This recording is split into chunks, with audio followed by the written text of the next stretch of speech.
சண்டை நிறுத்தத்தை நடைமுறைப்படுத்துவது தொடர்பாக இந்தியா பாகிஸ்தான் ராணுவ அதிகாரிகளிடையே இன்று முக்கிய பேச்சுவார்த்தை. ரஃபேல் போர் வானூர்திகளை பாகிஸ்தான் ராணுவம் சுட்டு வீழ்த்தியதா? இழப்புகள் போரின் ஒரு பகுதி என இந்திய வான்படை தளபதி விளக்கம்.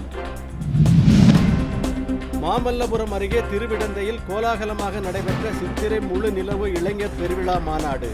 லட்சக்கணக்கானோர் பங்கேற்பு. ஊமை சனங்களுக்கு கல்வி வேலைவாய்ப்பில் உரிய இடஒதுக்கீடு கிடைக்கும் வரை போராடுவேன். மருத்துவர் ராமதாஸ் உறுதி.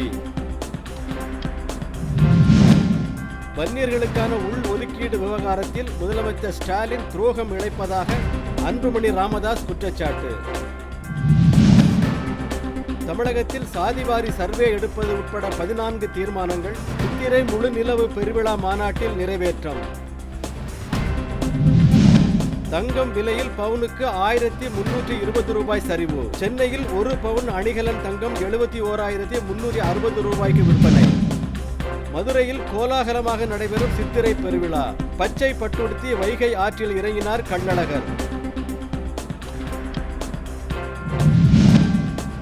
திருவண்ணாமலையில் அதிமுக மாவட்ட செயலாளர் ஜெயசுதா இரத்த தானம் செய்வது போல் சித்தரித்து புகைப்படம் எடுத்துக்கொண்டதால் சர்ச்சை.